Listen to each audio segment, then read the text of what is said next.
Cette semaine, j'ai perdu 1000 $ et je vais t'expliquer dans cette vidéo l'erreur que j'ai faite. Alors si tu me connais déjà, tu as pu déjà voir des vidéos sur ma chaîne à propos des analyses que je fais concernant les trades gagnants. Mais pour moi, il est important d'être 100% transparent avec vous et de vous montrer vraiment la réalité d'un trader, qu'un trader ne gagne pas toujours ses trades, mais qu'il va en perdre. Pour moi, il était donc intéressant de vous partager ce trade-là, de vous partager un peu l'erreur que j'ai faite selon moi après analyse et de vous montrer voilà, que moi aussi, je perds certains trades, que je vais continuer à en perdre. Et j'espère que cette vidéo sera bénéfique pour vous. Il vous apportera beaucoup de valeur. Si tu es nouveau sur la chaîne, n'oublie pas aussi de t'abonner à ma chaîne YouTube, c'est super important. De lâcher ton meilleur pouce bleu si le contenu te plaît. Si jamais tu as toute autre question, n'hésite pas aussi à me les poser en commentaire.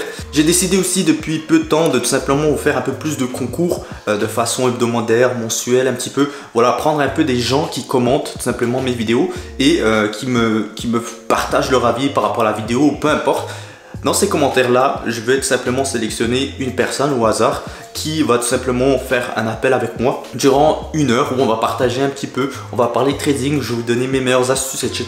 Donc voilà, n'hésite pas à commenter tout simplement dans les commentaires de cette vidéo, à me donner ton avis puisque peut-être que tu pourras être choisi à un moment donné et faire un petit appel avec moi, ça fait toujours plaisir. Donc voilà, on se retrouve devant mon écran sur la paire Nasdaq, une paire que j'adore trader aussi avec le Dow Johnson.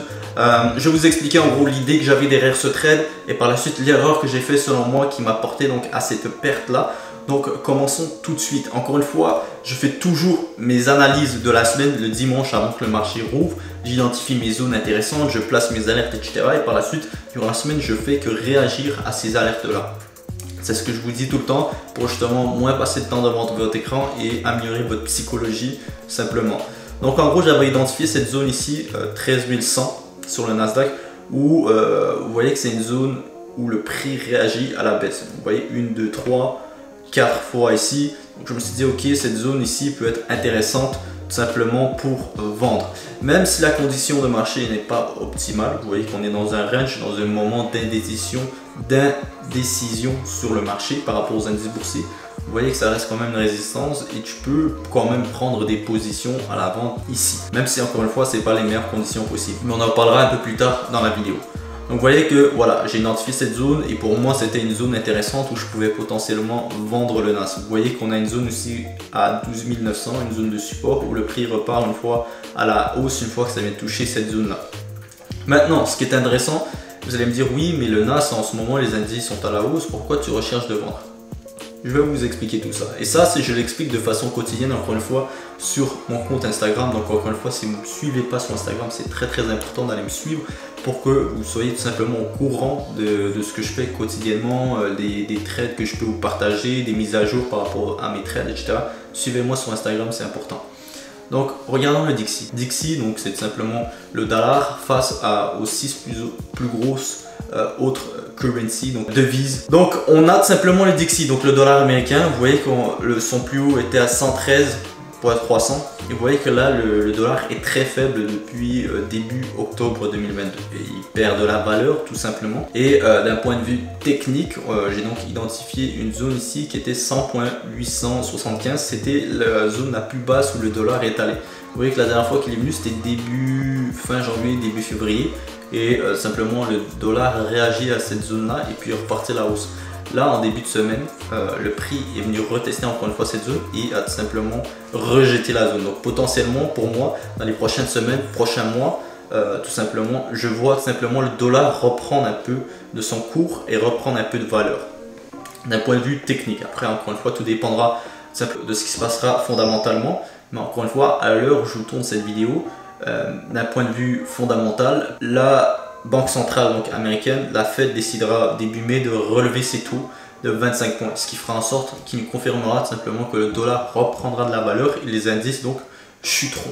Donc ça d'un point de vue fondamental, selon moi, les prochaines semaines vont être plus haussières avec le dollar que baissières, puisqu'on a déjà, ça fait déjà des semaines que le dollar tout simplement est à la baisse.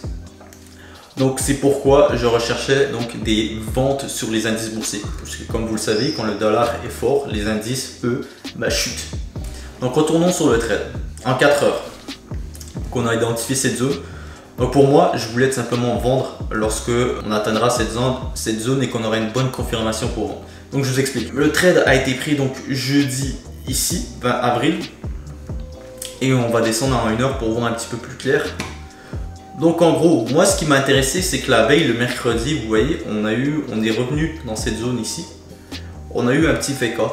On s'est dit, ah bah peut-être les indices vont continuer de monter. Non, les indices ont chuté par la suite. Qu'est-ce qui arrive au niveau de la structure du marché? Fake out.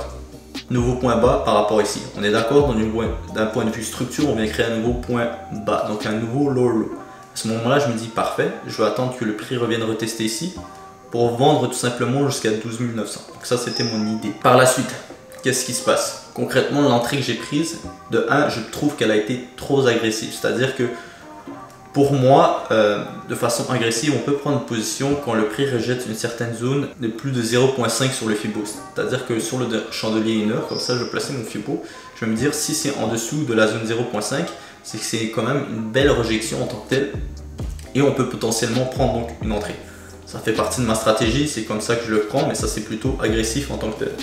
Vous voyez qu'ici j'avais identifié cette zone et c'est ici que simplement le prix a décidé de réagir et il y a eu une grosse impulsion baissière. On peut le voir, boum, qu'est-ce qui se passe ici? On est dans une petite consolidation, ça range un peu, puis boum, tout d'un coup, boum, le prix descend. Donc ici on pouvait avoir une zone minime de simplement résistance pour vendre.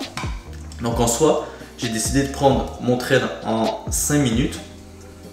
Vous allez voir que l'exécution, non, 5 minutes, l'exécution de la prise de position n'est pas mauvaise, est bonne en tant que telle. Vous voyez que le prix rejette plusieurs fois, le momentum est en train de baisser à la hausse, on démarre une nouvelle heure, donc je prends ma position ici à 11 heures. Boum, l'exécution aussi engulfing, d'un point de vue structure, encore une fois, on vient simplement casser cette petite zone de support. On vient clôturer le dernier low en 5 minutes, je me dis ok, le momentum là, ça va redescendre.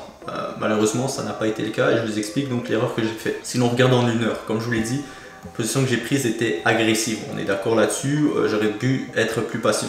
L'idée était bonne puisque vous voyez que par la suite, bah boum, le prix vient tout simplement toucher le TP finalement, mon TP final.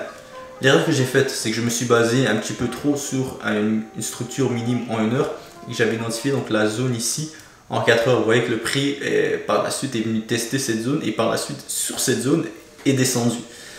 Donc si j'avais été un peu plus patient sur l'exécution de ma prise de position, j'aurais été en bénéfice, j'aurais pu sortir 2-3% facilement. Je vous explique pourquoi. Vous voyez que ici on arrive tout simplement à la zone que j'ai identifiée, 13 100. Vous voyez que le prix rejette ici à 13 heures. On a une magnifique rejection. Ça termine en baisse, même si ça vient après un engulfing, on a une zone très forte de résistance. On voit qu'ici, on l'a vu plusieurs fois avant, que cette zone était très respectée en tant que telle et que le prix réagissait à la baisse. Donc c'est pourquoi que j'aurais dû être plus patient, attendre que le prix rejette comme ici. Et à ce moment-là, j'aurais pu rentrer en 15, en 5 minutes. Boum, il y avait plusieurs opportunités. J'aurais placé mon stop loss juste ici en haut. Derrière la rejection, au-dessus de la rejection, j'aurais pu prendre simplement ma position, par exemple ici sur ce gros engulfing. Et là, j'aurais pu taper facile, les gars, facile à... On va regarder c'est combien de RR, 4 de ratio. Vous voyez que la patience est toujours importante en trading. Soyez patient sur la prise de position. Pour moi, bon, j'ai manqué un peu de patience, j'ai payé cash, ça arrive. Je sais que je vais avoir d'autres pertes. Maintenant, l'important, c'est que j'ai compris pourquoi j'ai perdu ce trade et c'est ça que vous devez faire aussi de votre côté. Quand vous prenez une perte, ne soyez pas touché au niveau des émotions, c'est-à-dire ne soyez pas en colère, peu importe, n'essayez pas de tout de suite retrouver une autre position, mais plutôt prenez le temps d'analyser un peu l'erreur que vous avez faite, pourquoi vous avez eu cette perte-là, et ensuite vous pouvez retourner sur le marché et réagir en fonction. Voilà, en tant que tel, je suis pas déçu. Moi, l'important, c'est que j'ai exécuté par rapport à mon plan trading. Je sais que je vais continuer à avoir des pertes, je sais que je vais continuer à gagner des trades, mais pour moi, il était intéressant de partager avec vous ce trade-là, de vous montrer que voilà, tous les traders ont des pertes, tous les traders vont continuer à avoir des pertes, mais l'important, c'est de comprendre ces erreurs, de suivre son plan. Parce que le plan, encore une fois, de trading, notre plan de trading est fait en fonction pour être rentable. Donc je sais que cette semaine, même si j'ai eu 1% de perte, je peux avoir la semaine prochaine 3, 4, 5, 6% de gain. Donc il n'y a pas de souci là-dessus. Et puis voilà, j'espère en tout cas que cette vidéo vous aura beaucoup aidé, vous aura apporté de la valeur en tant que tel. Encore une fois, n'hésitez pas à me dire en commentaire ce que vous avez trouvé, votre avis par rapport tout simplement à cette vidéo. Et je vous dis donc à très bientôt pour une prochaine vidéo. C'était Henri. Ciao.